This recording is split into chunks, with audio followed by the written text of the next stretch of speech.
Em primeiro lugar, eu queria saber o que é uma ação, o que é uma ação e o que é e como ela é precificada, porque às vezes aparece, às vezes ela cai 20% do nada, Sim. então eu não acredito muito que seja... Não, é o seguinte, Então, o que é? ação, se você for pegar qualquer livro, vai falar que é a menor parte do capital da empresa. Então, quando você compra uma ação, você está comprando uma partezinha da empresa. Então, vamos supor que o Master Podcast vire uma empresa.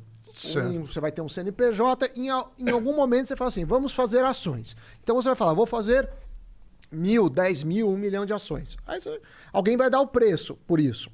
Então, se for 1.000 ações e o Master Podcast custar R$1.000, o preço inicial vai ser... O preço da empresa, no caso, por exemplo, as câmeras... a estrutura... Uma empresa normalmente vale muito mais que os ativos que ela tem, porque tem um potencial de gerar. De lucro. Aí tem várias formas de dar preço em alguma coisa. A forma mais tradicional, mais correta, o preço é baseado nas expectativas de lucro que esse ativo vai te dar. Então, o que você faz? Você projeta os lucros para quando? E aí que é difícil, porque até o infinito... e traz para o valor de hoje. Então, esse é uma maneira de você falar quanto vale algo. Mas quem que faz essa conta? Todo mundo faz. Todo mundo quem? Eu não sei. Quem vai investir faz, porque você tem dois momentos. A empresa... Primeiro que as pessoas confundem mercado financeiro com mercado de ações. Mercado financeiro é muito maior. Mercado de ações é uma parte pequena, tanto em volume como em número de pessoas. É fundamental, acho que pode crescer muito, mas você tem mais ou menos 3 milhões de brasileiros em bolsa. Esse número, há 2 anos, era menos de 1 milhão. Então subiu muito, mas assim, é muito pouco. 3 milhões. Você pegar o tamanho do Brasil, 208 milhões de habitantes, não é nada. Se você comparar com os Estados Unidos, 1 em cada 2 pessoas investe em ações. Então tem um mercado expandido. Aí o que se dá? Você tem 2 momentos. A empresa vai fazer sua oferta inicial. Então, você vai fazer o Master Podcast, uma hora você fala, eu quero abrir para o mercado, eu quero ter ações do marketing. Tá, mas deixa eu te perguntar. Então, o Master Podcast, ele precisa de dinheiro para comprar novas câmeras melhores. Então, eu preciso levantar um dinheiro. Não, é por isso que a empresa vai entrar?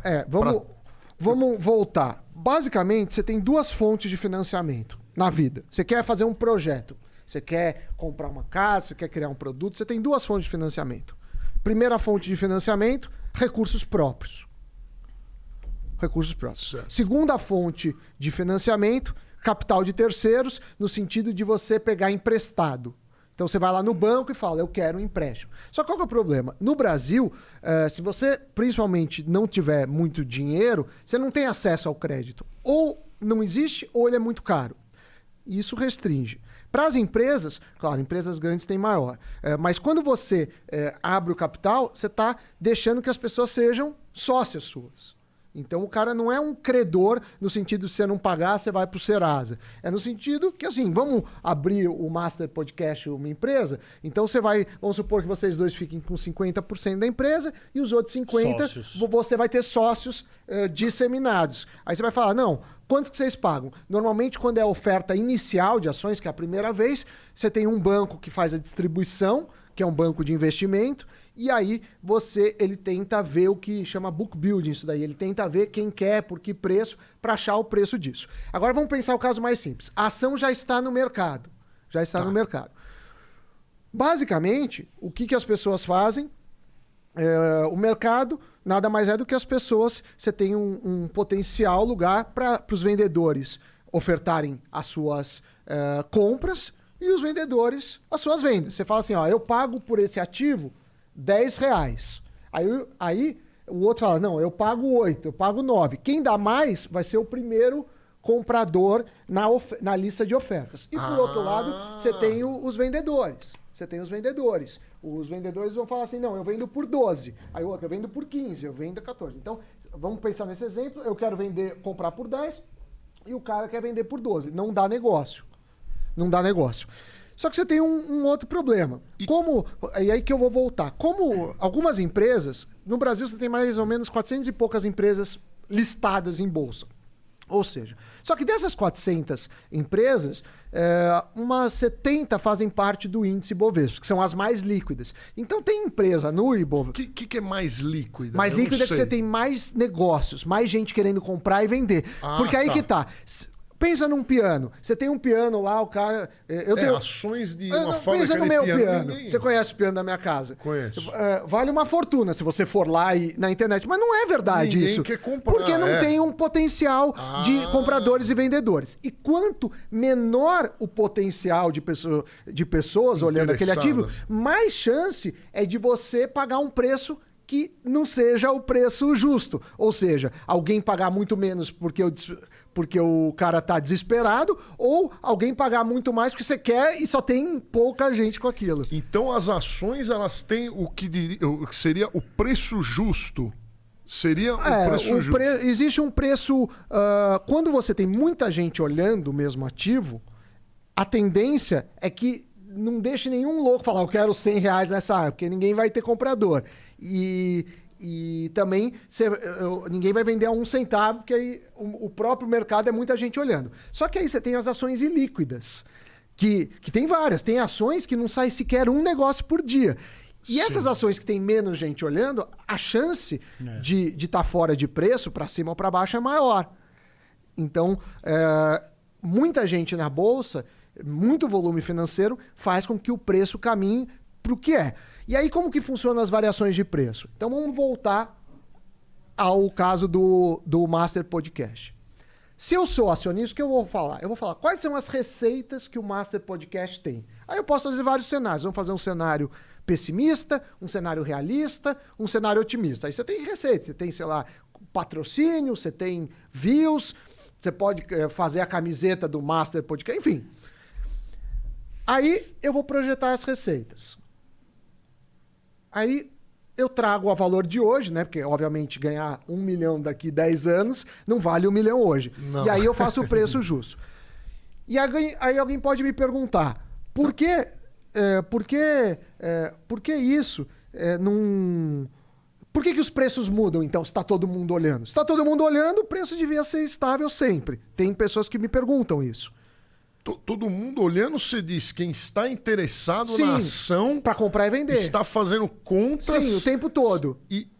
Então, mas daí ele teria que confiar nos relatórios que eu e o Guru escrever de quanto vale cada câmera. Mas quando uma empresa... Tá entrando. Então, mas quando uma empresa é aberta em bolsa, você tem uma série de regras que a empresa tem que prestar conta. Ela tem que ter balanço publicado e auditável, ela tem uma ala de relações com o mercado. Então, não é assim. Se a empresa mentir, o cara vai na cadeia. Porque aí, vai pra cadeia mesmo.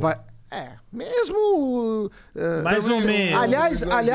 Aliás, tem uma série boa na Netflix que chama Bad Boys e Bilionários, Índia, que são caras que deram golpes aí. Tem golpe envolvendo bolsa de valores, mas é crime, de qualquer forma. Tá. Já é crime. Agora, por que mudam os preços?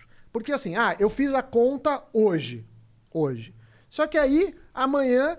vocês ganham um prêmio. Amanhã vocês começam a ter mais relevância. Isso vai revisar minhas previsões para o futuro. E essas previsões, a hora que eu trazer para o valor de hoje, atua. Mas olha o que interessante. As pessoas também não entendem por que um lucro pode fazer com que a empresa perca valor na bolsa. Isso, que eu vi que a Petrobras aumentou o preço do diesel e as ações caíram hoje. E eu falei, o que aconteceu? Acontece isso direto. O que quer dizer? A grande questão é que é expectativa versus realidade. Se você espera ter um lucro de 100 e você tem um lucro mais de 99, você frustrou a expectativa. Então vai ser revisado para baixo. Da mesma forma, você pode ter um prejuízo, isso já aconteceu, você tem um prejuízo, só que o prejuízo é menor do que todo mundo esperava. E aí aumenta o preço das ações. Ah, sim. Isso é expectativa e realidade. Isso as pessoas não entendem muito, porque é um mecanismo de mercado. Agora, a minha dica é muito cuidado, toda vez tem golpes, muito cuidado com qualquer pessoa que prometa que te ensinar a ganhar dinheiro fácil. Assim. Por exemplo, você é pianista, que você faz outras coisas, você não é só pianista. Sim. Mas para o cara ser pianista profissional, ele precisa, anos. No mínimo, estudando anos. Direito. Estudando meia hora por dia no mínimo. Mas estudando, não é ficar enrolando. Aí, muito bem. Aí o cara começou a ganhar dinheiro, estudou 10 anos, começou a trabalhar como pianista. Aí o cara pensa assim, no que você estudou a vida inteira, você consegue ganhar X.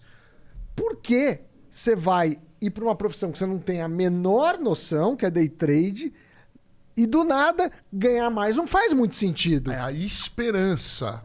Mas o cara... esperança de ficar rico sem trabalhar. A venda de cursos pela venda de cursos, né? Não tem muito sentido. Não é. Vender cartilagem de tubarão. O cara... Mas só que as pessoas caem, infelizmente. Você tem muitos... Virou moda agora. Porque é dinheiro. É dinheiro. Mas eu, por exemplo... O curso mais fácil de vender e como ficar rico. Sem dúvida. Porque todo mundo quer ficar rico. Ninguém quer trabalhar. Todo mundo quer ficar rico encurtando o trabalho. Porque se você trabalhar... Ele falou que você trabalhar de Uber, você não vai ficar... Se você trabalhar pra cacete e guardar o dinheiro e não gastar em besteira, não gastar em balada, você fica rico. Uma hora você fica.